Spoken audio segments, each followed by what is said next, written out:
vamos a tener una presentación que es 12 en 1. Es una presentación sobre satélites y una presentación de portuñol. Entonces ustedes van a aprender un poco cómo hablamos el español en Brasil ahora. espero que puedan comprenderme.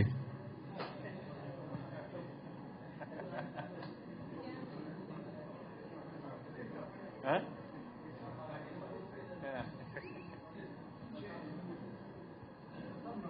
Hay un traductor.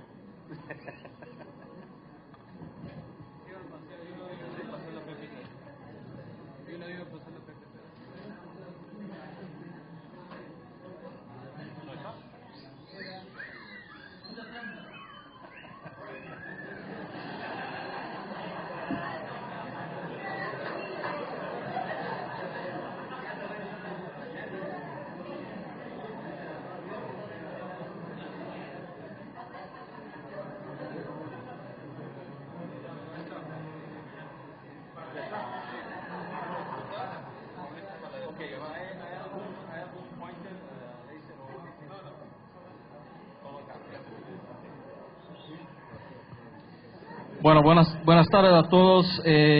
Mi nombre es Edson Meira y yo trabajo para la empresa Telesat, que es una empresa canadiense y que está proveyendo los servicios satelitales a DGET. Bueno, vamos a empezar con un poco de lo que es para Telesat. Telesat tiene una historia muy larga en el mercado satelital y uno de sus primeros satélites es el Telstar 1, que hizo la primera transmisión transatlántica de televisión entre Europa y Estados Unidos utilizando este satélite, que como pueden ver es un satélite bastante pequeño, que fue lanzado en 1962 y tenía solamente 77 kilos. En ese tiempo lo que hicieron, hacían dos o tres satélites toda vez que se iba a lanzar algo, porque como eran pequeños y el costo no era tan elevado, lo hacían dos o tres, y si había algún problema con el lanzamiento, lo reemplazaban, lanzaban otro. Pero eso, como pueden ver, como es pequeño, y yo tuve la oportunidad de verlo en nuestra oficina en New Jersey. Hay el satélite, cómo fue un éxito su lanzamiento. El satélite de backup que nosotros lo teníamos está hoy en nuestra oficina en New Jersey. Entonces yo tuve la oportunidad de verlo, de conocer al Telstar 1 en vivo. Las antenas que se utilizaban en este tiempo para recibir las señales satelitales tenían 30 metros de diámetro. Y entonces tenía una potencia muy baja, y entonces por eso las antenas tenían que ser muy grandes. Pues hoy, después de algunos años, el último satélite que nosotros lanzamos fue el ANIC G1, que está en la misma posición del satélite que están utilizando ustedes hoy. Y como pueden ver,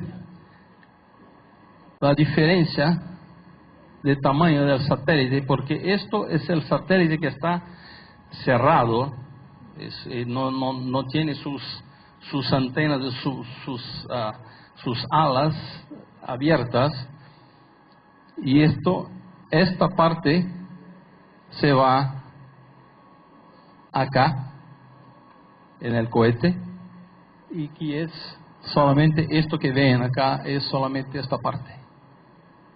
Entonces crecieron un poco. Entonces es así lo que veían en la otra era eso. Y cuando se está en el espacio con todas las alas y las antenas abiertas, este es lo que ven. Bueno, estos son dos tipos de satélites lo más comunes, lo más que son más utilizados hoy. Es un satélite estabilizado en 3 ejes o un que es estabilizado por giro. Y este lo llamamos, los pequeños lo llamamos de basuritas, porque se parece realmente con una basura.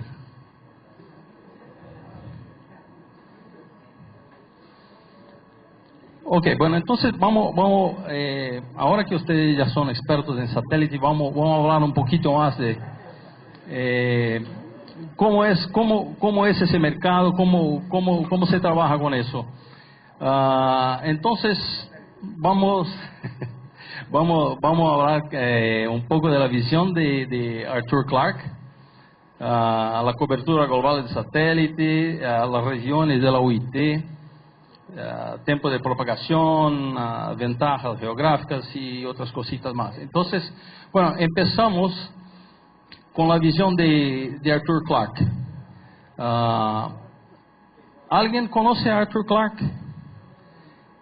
¿Ya vieron algo de Arthur Clarke?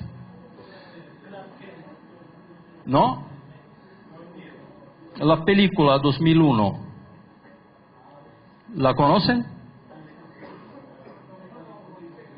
Arthur Clarke fue uno de los guionistas de la película. Es un escritor y también es un inventor. Y entonces este señor es un inglés que en 1945 creó esta visión donde 3 satélites podrían iluminar toda la Tierra. Y entonces lo que se pensaba en ese tiempo era que una comunicación por radio se podía hacer utilizando 3 satélites. Y hoy, donde están los satélites, que son los geoestacionarios, están los llaman de cinturón de Clarke, por causa de ese señor. Entonces, ¿por qué lo utilizamos? ¿Por qué utilizamos los satélites? Bueno, primeramente porque tiene el alcance mundial. Y como nosotros ya vimos, 3 satélites pueden iluminar todo el globo terrestre. Y esto es mucho más fácil cuando necesitas poner algún tipo de estructura para algún tipo de servicio.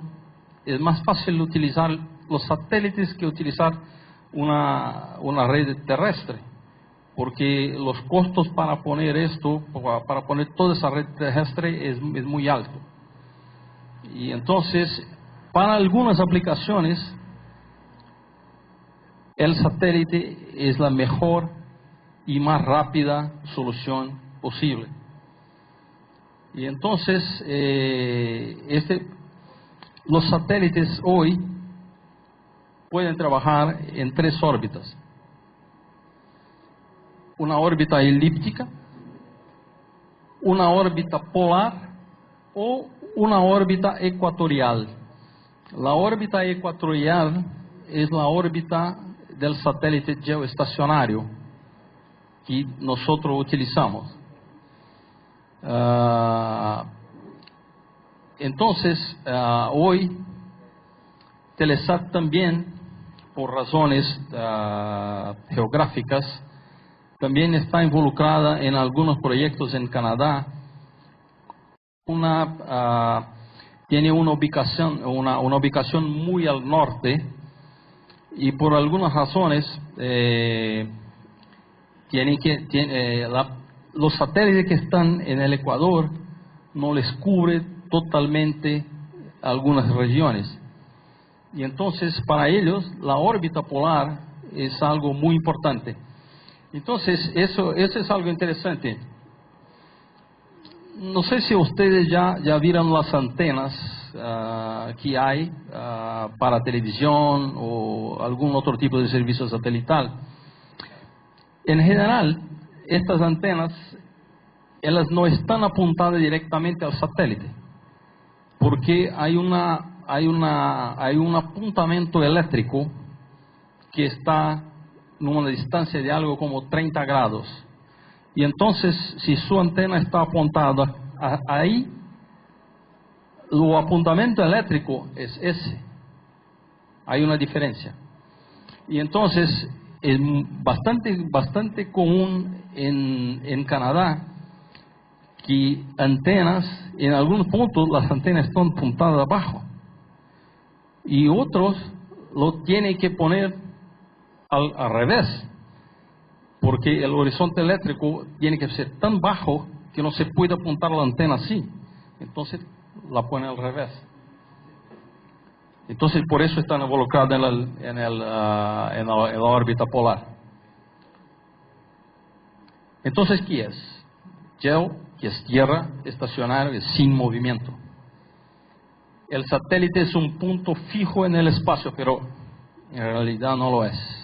Vamos a ver un poco más adelante que esto no es totalmente de la Tierra, son 24 horas, 23 horas 56 minutos. Está en el plano ecuatorial a 36.000 kilómetros de la superficie. Entonces, ¿es un punto fijo? No. En realidad no, porque el satélite parece que está oscilando, tiene alguna oscilación en el espacio, y hay dos tipos de fuerza que actúan en el satélite, que es la fuerza centrípeta, que es una fuerza que lo empuja hacia la Tierra, y la fuerza centrífuga que lo pone al espacio. Y entonces tiene que estar todo el tiempo peleando con estas fuerzas para que se mantenga en la posición. Y entonces, por eso tienen algún tipo de propelente para mantenerlo en la posición. Y así eliminar el funcionamiento de lo que nosotros llamamos de órbita inclinada, que la órbita inclinada es 0.9 grados por año. Y eso es decir, el satélite normal es 0.05 grados que se mueve. Entonces 0.9 es una distancia considerable.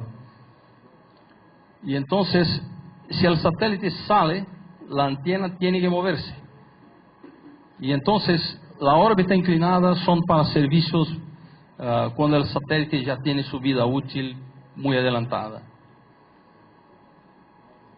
Entonces ahí están las tres órbitas que hay: GEO, que es la órbita estacionaria; MEO, que es una órbita media; y LEO, que es una órbita baja. Entonces, la órbita baja, tenemos una altitud de más o menos 2.000 kilómetros de altitud. La órbita media, 20.000 kilómetros. Y la órbita geoestacionaria, 36.000 kilómetros. Algunos de estos tienen sus ventajas y desventajas. La más conocida es el tiempo que la información tiene que viajar hacia el satélite. Y entonces hay un delay, hay un tiempo de espera entre que los datos salgan y vuelvan. Y entonces este es lo más común, es lo más conocido de ellos. Tiene también sus limitaciones. Más de 76 grados de latitud el satélite está en el horizonte, más de 84 no es visible. Y los ángulos de elevación, esto tiene una influencia directamente en el satélite, porque causan algunas restricciones por el efecto como lluvia y el reflejo terrestre. Ok, en su lanzamiento el satélite empieza, sale de la Tierra y empieza todo un proceso para que salga de su satélite, pueda abrir las antenas y pueda abrir las alas que son sus paneles solares, y que esto que les da la energía para que pueda trabajar. Y bueno, esto es algo interesante, porque el satélite sale y empieza a hacer vueltas a la Tierra y aumentando cada vez más la distancia que está. Aumenta primeramente uno de los lados y después empieza a aumentar el otro para que pueda estar ahí en una órbita circular. Y entonces es lo que llamamos de perigeo y apogeo. Y bueno, como está muy fácil ponerlo arriba 36.000 kilómetros y controlarlo allá, nosotros, los tipos inventaron una especie de cajita donde el satélite tiene que mantenerse. Porque si sale de esta cajita, la antena tiene que moverse. Y para que la antena no se mueva y que esté apuntada todo el tiempo a la misma posición, el satélite tiene que mantenerse acá, en esta caja. Si se mantiene en esta caja, no hay necesidad ninguna de que se mueva la antena. Y entonces, esto es algo que las personas que están manejando el satélite acá tienen que poner esto todo trabajando en estas condiciones. El satélite no puede moverse más que eso. Y bueno, y como les estaba hablando, ¿por qué 3 ejes? Los 3 ejes, ahí está. Estos son las 3 condiciones que se tiene que mantener en el satélite para que esté siempre en la misma posición. Estas son las fuerzas que nosotros tenemos que pelear todo el tiempo para que el satélite no se mueva.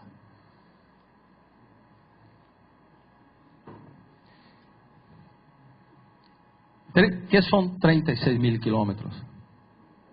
Esto ahora es posible tener una visión de lo que son 36.000 kilómetros. Es 10% de la distancia hacia la Luna. Y entonces, en este slide pueden tener una impresión mejor de lo que es eso. Y bueno, como es el satélite, lo llamamos de punto de proyección, un satélite es en relación al norte, y los ANIX, el F1 y G1, el F1 que utilizan ustedes y el G1 que se lanzó recién, están acá en 107.3 grados oeste. Entonces, esta 107.3 hacia el Ecuador, acá está, esta es la posición del satélite. Bueno, está todo bastante sencillo, fácil. Entonces vamos a poner un poco más de satélites. Este es un dibujo de cuáles son los satélites que están hoy en órbita geoestacionaria. Son algo como entre 350 a 400 satélites que están ahí al mismo tiempo en la misma órbita. ¿Alguien puede me decir cuántos satélites hay en el espacio hoy? ¿Alguien puede decir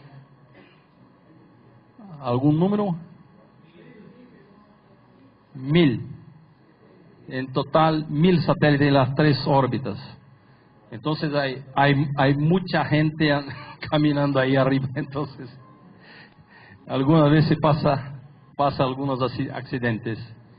Y entonces, eso es algo interesante. Cada satélite tiene una posición, pero algunas posiciones tienen satélites adicionales en ubicaciones contiguas. Y entonces tiene que se manejar los satélites. Es el caso del ANIC, el ANIC F1, G1, que está en la misma posición. Hay un otro que es el F1R, que también está en la misma posición. Entonces hay 3 satélites en la misma posición de ustedes hoy. Pero ustedes solamente ven al satélite F1. Y esta es la flota de Telesat. Ahí está. Ahí están los 3 acá.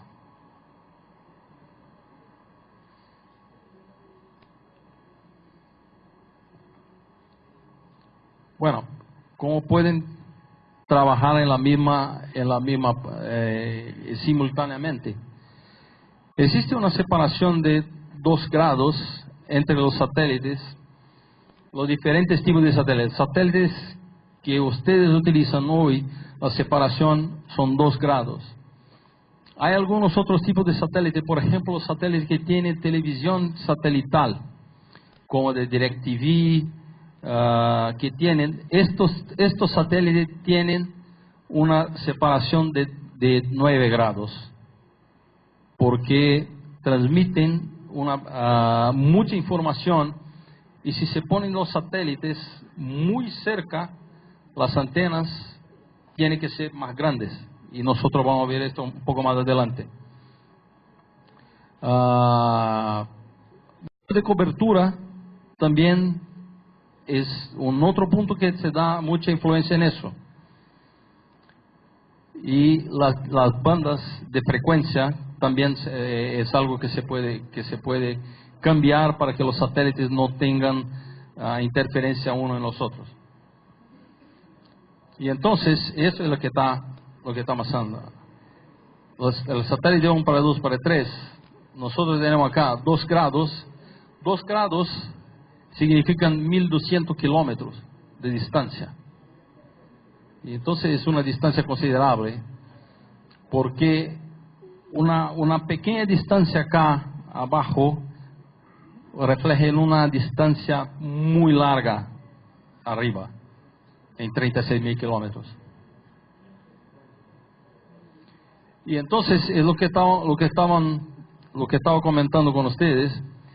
Si nosotros tenemos una antena pequeña, la antena pequeña tiene va a haber un ancho muy grande,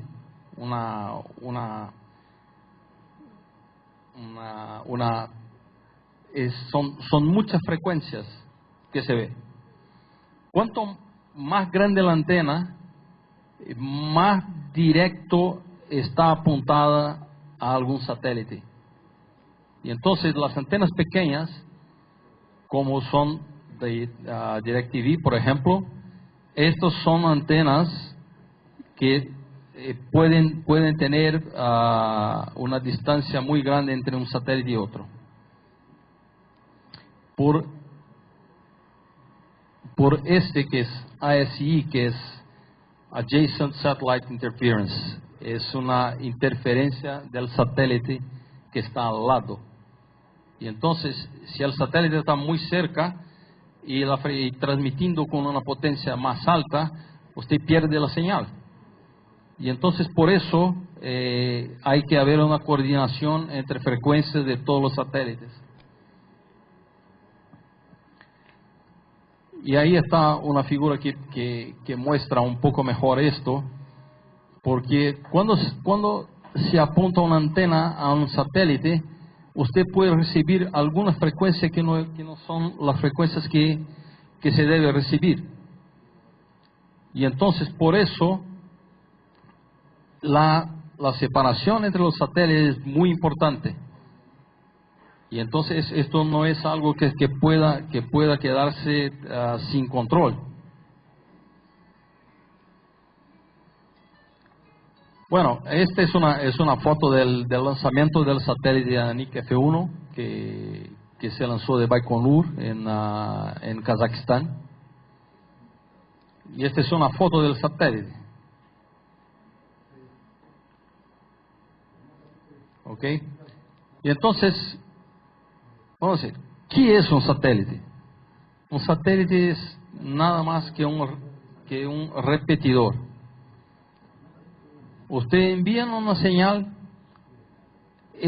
recibe la señal, cambia su frecuencia, amplifica la señal y lo envía otra vez. Eso es lo que hace un satélite. Y entonces por eso tiene una antena de recepción, una antena de transmisión, su control de propulsión y el transpondedor que hace la conmutación interna y envía la señal otra vez hacia la Tierra. Y esta huella es como nosotros tenemos nuestras. El satélite tiene la suya, que es una pisada donde puede, y eso es lo que tiene que controlar, que hacer toda la coordinación de frecuencias y de la potencia que se está utilizando acá para que no interfiera con los otros satélites. Bueno, esto es un poco más técnico, es en términos de polarización, porque el rango de frecuencias que está disponible es solamente uno.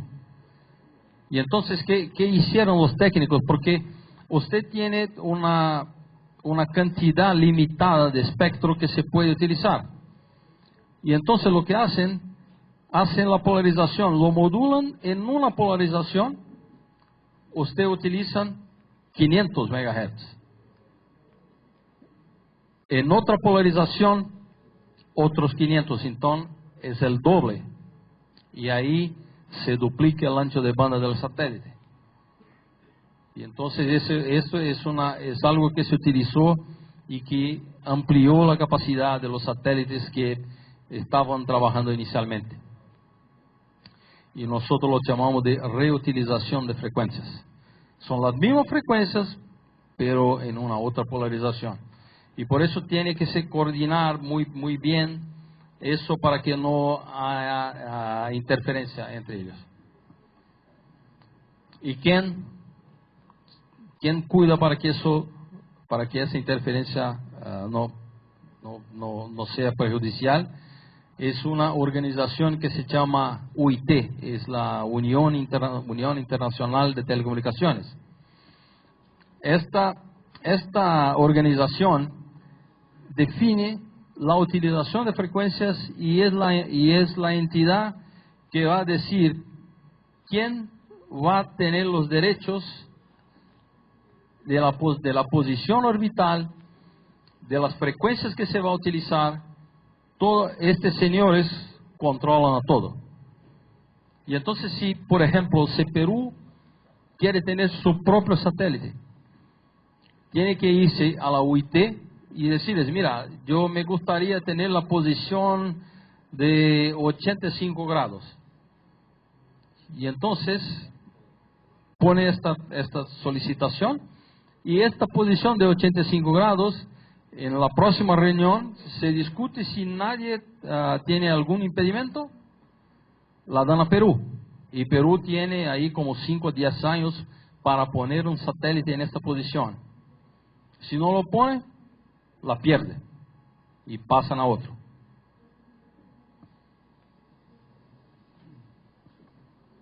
Okay, esto es lo que hablaba de la polarización, que es la polarización cruzada. Ese es para duplicar la polarización, es para duplicar la cantidad de frecuencia que se puede utilizar en un satélite. Bueno, ¿y qué es un transpondedor? Ustedes tienen, algunos transpondedores van a tener cerca de 3 transpondedores para el servicio de ustedes. Entonces, el transpondedor es el equipo que envía las señales hacia la Tierra y Normalmente hay entre 60 y 70 transpondedores por satélite. Esto porque las frecuencias están duplicadas en razón de la polarización. Y entonces hay algunos componentes de un transpondedor que es un preamplificador, un convertidor de frecuencias, un mezclador, un multiplicador, un conmutador de salida, y ahí es más o menos así que trabaja.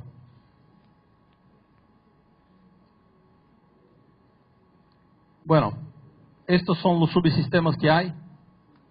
Creo que esto es demasiado técnico, no nos cabe estudiar eso. Ok, algunos transpondedores tienen tamaños diferentes. Entonces, ¿qué quiere decir un transpondedor con un tamaño de 27 MHz o un transpondedor de 54 MHz? Hagamos una comparación como si fuera una caja de agua. Una caja de agua donde nosotros tenemos 27 unidades o 54 unidades. Esto es para compartir entre 27 o 54. Y entonces, se puede poner 54 unidades, pero cada una de las personas va a tener un poco menos de potencia, un poco menos de agua. Entonces, cuanto más angosto es el transpondedor, más grande es su densidad de potencia. Pero hay cosas buenas y cosas malas en esto. Se puede utilizar de varias maneras. Bueno, el tiempo de propagación hoy es menos problemático que se ha previsto.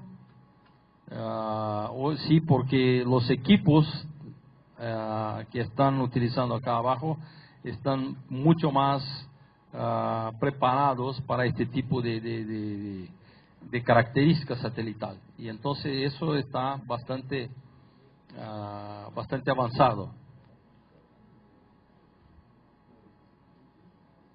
¿Alguien quiere explicar eso? Yo no quiero. A los ingenieros les encanta este tipo de cosas, pero a mí, no, el log y tal, no. Esto lo dejé en el banco de la escuela, ahora no, no utilizo más.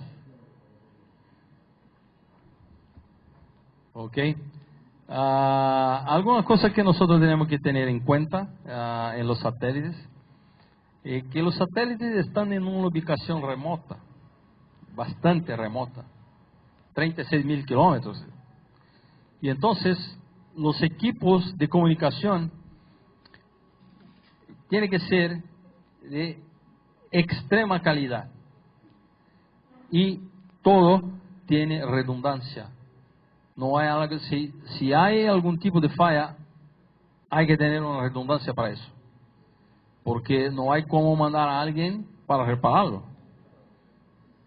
Ni Sandra Bullock puede ir porque Sandra Bullock estaba, creo que a 800 kilómetros, entonces estaba muy lejos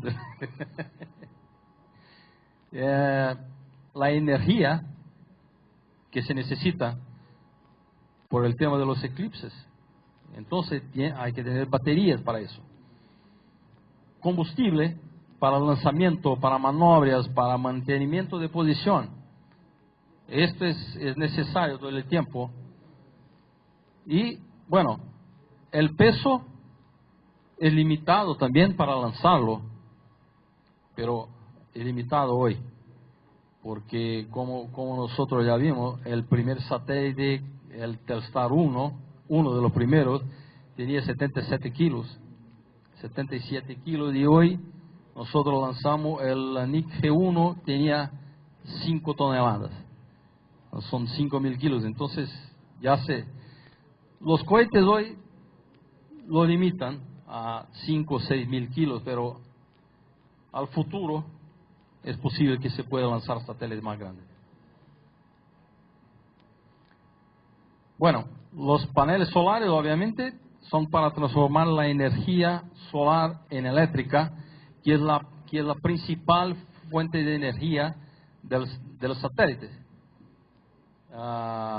Si hay algún problema en este tipo de energía, en general se pierde mucho de la capacidad del satélite. Es posible que no se pierda su vida útil, pero lo que va a perder es la capacidad de enviar señales para Tierra, hacia la Tierra. Y bueno, esto se interrumpe durante un eclipse. Y entonces, ¿cómo se puede ver? Hay algunas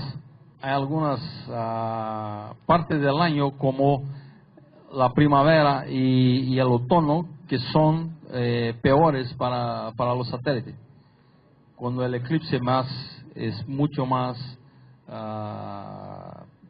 dura mucho más tiempo.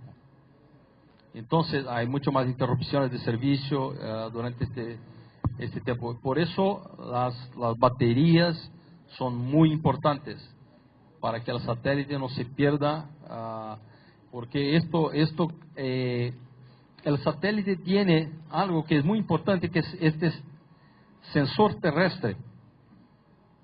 Porque cuando el satélite no tiene, en el espacio no tiene referencia, entonces la única referencia que tiene es la Tierra. Entonces, si pierde este sensor terrestre, en general se pierde el satélite. Esto es muy importante. Entonces, es algo que durante un eclipse es muy importante que se mantenga eso. Ok, en resumen, nosotros hablamos de las órbitas del satélite, las bandas de frecuencia, C y KU. Bueno, la frecuencia que utilizan ustedes es la banda KU. Las pérdidas en el espacio, el tiempo de propagación, la interferencia solar, los transpondedores, los tipos de satélites, un poco de historia. Y bueno, y esto que tenía que presentar para ustedes. Les quería agradecer por su tiempo y por su paciencia, y por espero que que puedan comprender lo que hablé acá, que con mi portuñol, con mi flaco portuñol.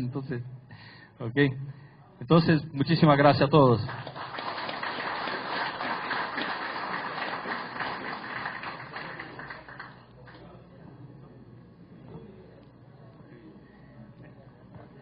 Hola. Bien,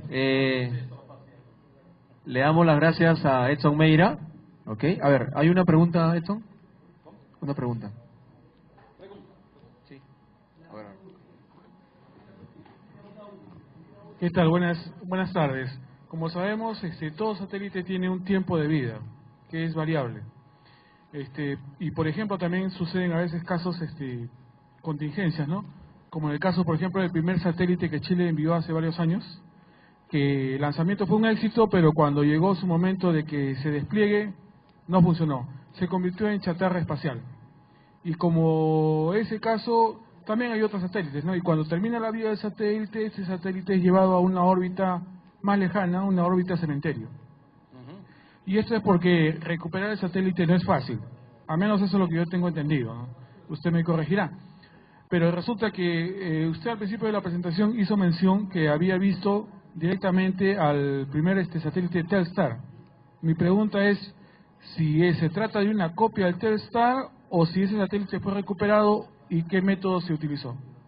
No, en realidad este satélite que está en New Jersey es un satélite que se construyó, porque cuando se construyó el Telstar 1, lo construyeron los dos. Porque si hubiera algún tipo de falla, lanzaban otro. Pero hoy no es posible hacer eso, porque el costo de un satélite es algo entre 120 y 150 millones de dólares. Y entonces no se puede duplicar este costo porque para prever algún tipo de falla. Y también porque el lanzamiento te va a costar algo como 110, 120 millones de dólares. Y entonces el costo sube demasiado.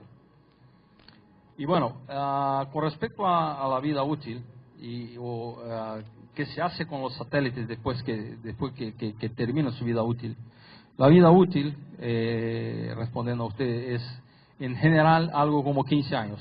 15 años, 15, 17, pues este puede variar dependiendo de la manera como se trata el satélite. Si tiene un buen equipo trabajando y manteniendo el satélite, puede tornar su vida útil más larga. Pero si hay algún problema con el satélite, por ejemplo, uno de los satélites de nuestra flota, que fue el T-14, el Telstar 14, tuvo un problema en sus paneles solares. Y entonces el satélite no estaba con el panel totalmente abierto. Y entonces había un panel que estaba así. Y entonces no tenía el equilibrio necesario y se gastaba mucho combustible para eso. Y entonces el satélite que tenía su vida útil programada para 15 años, tuvo apenas 8. Después de ese tiempo, hay dos cosas que pueden pasar. Una es que se ponga el satélite al espacio. Este es lo que en general se hace con los satélites que cuando terminan su vida útil. Y otra es ponerlo abajo, traerlo a la Tierra, pero no hay nada para hacerlo. Llega a la Tierra totalmente destruido, no hay. Hay algunas fotos de algunos pedazos de satélite que se ubicaron en Amazonas, en Amazonas hace algún tiempo, y por el número de serie se vio que era un satélite del Oral, que es la empresa que se juntó con Telesat para crear lo que es la Telesat hoy. Entonces era uno de nuestros y que cayó, y ahí está sello.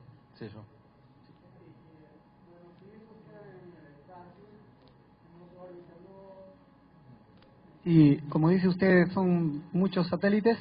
Obviamente la mayoría de las empresas dejan, yo pienso que casi nadie las trae a la Tierra, la gran mayoría lo dejan en el espacio. ¿Pero eso no tendrá efectos en el futuro? Ya tiene efecto hoy. Hay una institución en Estados Unidos que es de NASA, que cuida solamente de basura espacial. Porque hay tantos satélites ahí arriba que están lo poniendo afuera, porque a cada 15 años, bueno, pierde su vida útil, pero hay tantos satélites que son algo como, se lanzan hoy, algo como 20 satélites anualmente. Y si lanzan 20 satélites anualmente es porque 20 satélites están muriendo anualmente. Entonces, esto es algo que está realmente pasando, es una preocupación, pero la preocupación no es tanto con los geoestacionarios que están más arriba, solo que están más abajo, en la órbita mediana y la órbita baja.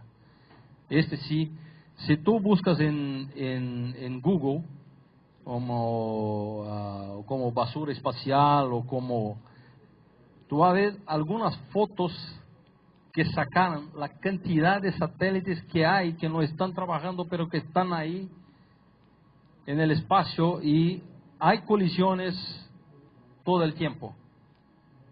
Y esto, la película Gravedad fue justamente eso, un accidente que pasó y el satélite estaba ahí, y nosotros hace 3 años, nosotros estábamos ahí preocupados porque hubo un accidente y un satélite ruso empezó a a derivar ahí por el espacio y estaban todos monitorando porque tenían que sacar sus satélites de posición. Banda KA, lo que se está haciendo hoy es un abordaje un poco diferente de la banda KU, que la banda KU tiene una vuela un poco más ancha que la banda KA. La banda KA son vuelas pequeñitas, en general cubren una área equivalente a 600 kilómetros de diámetro.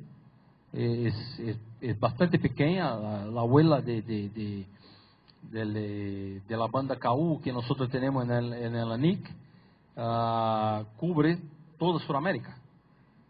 Y entonces hay que tener, la banda KA utiliza mucho más esto que nosotros explicamos que es el reuso de frecuencia.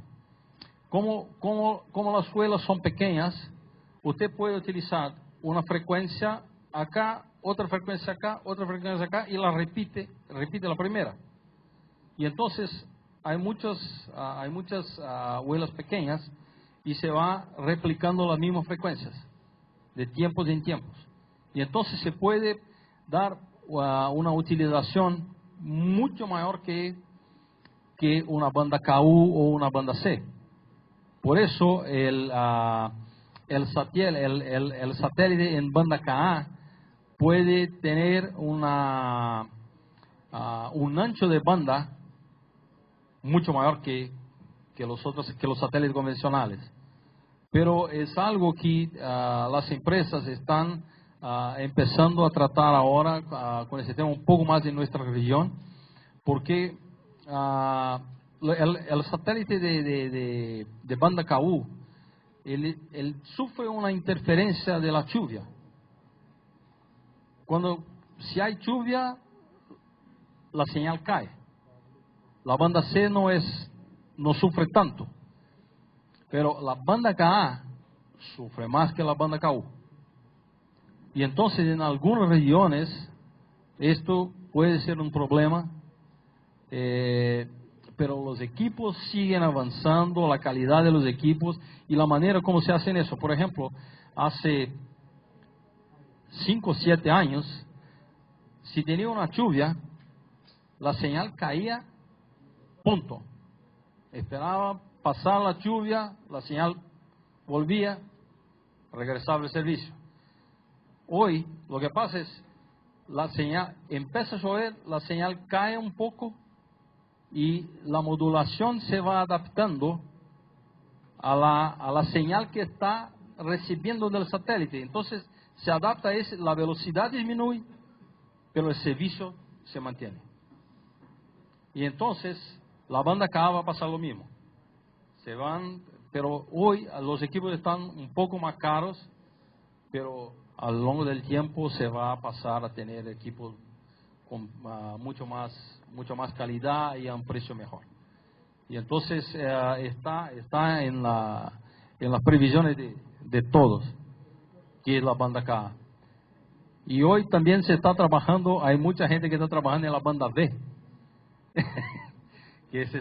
Pero esto es algo que se está en pruebas, que están empezando a trabajar, pero que es mucho más eficiente que la banda KA.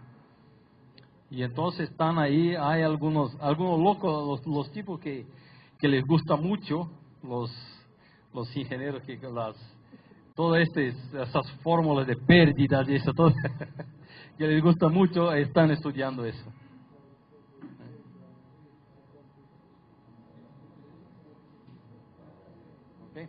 Ok, gracias. Ok, nuevamente gracias a Edson Meira por su participación. Okay, creo que ha sido muy interesante lo que nos ha explicado. Bien, vamos a tener ahora la presentación de Rocío Flores, que es la directora pedagógica de la Dirección General de Tecnologías Educativas, quien nos va a hablar algunos temas relacionados con el desarrollo de actividades durante el año escolar 2014. ¿Ok? Ya tenemos a Rocío por acá. Vamos a cuadrar su presentación. ¿Está? A ver. Por acá está Rocío, le damos un fuerte aplauso. Y en unos